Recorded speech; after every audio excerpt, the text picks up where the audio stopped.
é engraçado até, né? Eu vou até fazer um adendo aqui. Meu pai sempre foi a pessoa que melhor negociou meus contratos. Melhor. Eu até assustava quando ele negociava meus contratos. Falava, pai, você vai... Tá doido? Quando eu era jovem, até meus... quase até eu ir pro Flamengo, eu tinha um representante, mas meu pai batia em cima dos contratos. E era interessante porque meu pai, lógico, tem pais que pensam que o filho é uma estrela, não é, mas ele sabia o meu valor, ele fazia um estudo de mercado, ele entendia, ele batia de frente com os caras e ele conseguia contratos fortes. E em uma dessa, a gente conseguiu um contrato da Embratel. A Embratel estava pegando antes das Olimpíadas do Rio, por um período, alguns atletas jovens e tal. E a única coisa que esse contrato pedia era que eu usasse um bonezinho. Você lembra, man? Que eu colocava um bonezinho da Embratel, vocês lembram? Ah, eu quero esse boné, pelo amor de Deus, Cara, cara. eu tinha um bonezinho da Embratel que eu colocava. Aí não sabia se eu ia Ai, vender alguma caramba. coisa na quadra ou se eu ia dar entrevista. Só que Faz um eu tinha 21. eu tinha que colocar para dar entrevista no meio do jogo ou depois. Só que na época o Sport TV, ele não, a Embratel não era um patrocinador da. Então, na primeira vez que eu coloquei, saiu o boné inteiro num jogo de TV. No segundo e no terceiro jogo, os caras começaram a focar na minha cara, para não Famoso plano aparecer. feijoada, só nariz e orelha Isso. aqui, assim, ó, Aí super zoom. eu comecei a baixar. Quando eu colocava, enfiava o boné na minha cabeça. Tipo assim, o cara ia ter que entrevistar só minha boca, né, na TV, para aparecer o Embratel. E aí chegou um comunicado falando que eu não poderia. E a gente meio que teve uma briga ali, porque meu pai foi analisar contrato, falar, e nada falava que eu não poderia no meu contrato, né? Então, assim, foi uma história engraçada que eu fiquei por um tempo e eu continuava colocando. E eles tinham que fechar minha cara, porque assim, não tinha nenhuma multa estabelecida, né? Não é que nem o Jordan lá na época que ele usou um tênis, estamos falando de NBB, eu jogava em Limeira, né? No Volucato, ninguém via, assim, não tinha muita, acho que.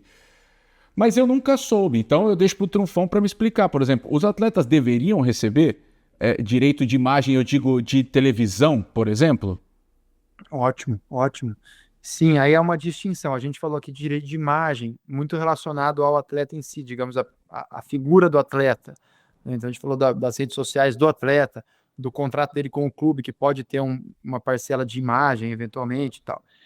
O que você está se referindo, Vitor, e trazendo um exemplo bem importante, muito bom, ao que a gente chama de direito de arena, né? A legislação chama de direito de arena, que seria, digamos assim, uma imagem conjunta, uma obra conjunta.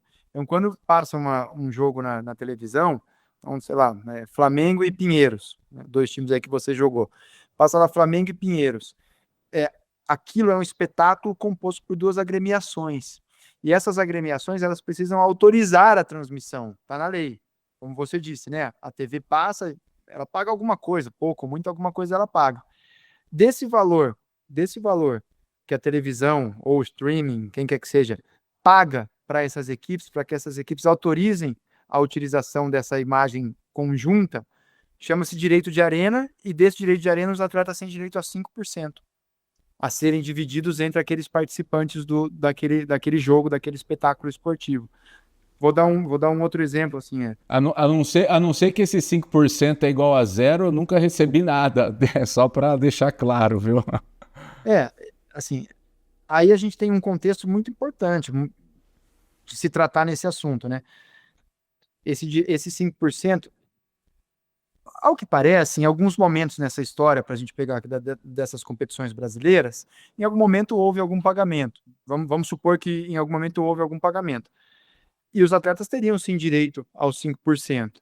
Mas se eles eventualmente não foram lá pedir, não sei se também haveria um pagamento espontâneo e voluntário.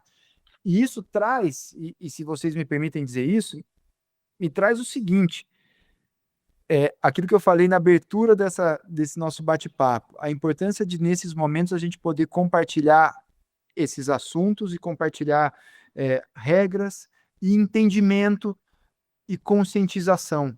Será que todos os atletas sabem que têm direito a 5%?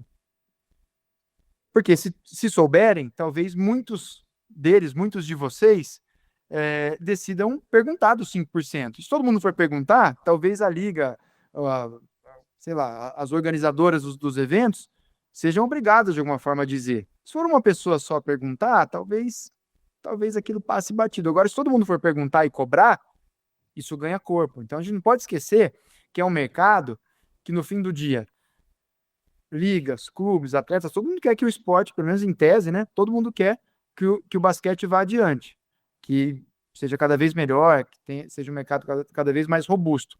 Mas existem também conflitos de interesses internos, né? O clube tem interesse, o jogador tem outro. Existem interesses convergentes e outros que não convergem.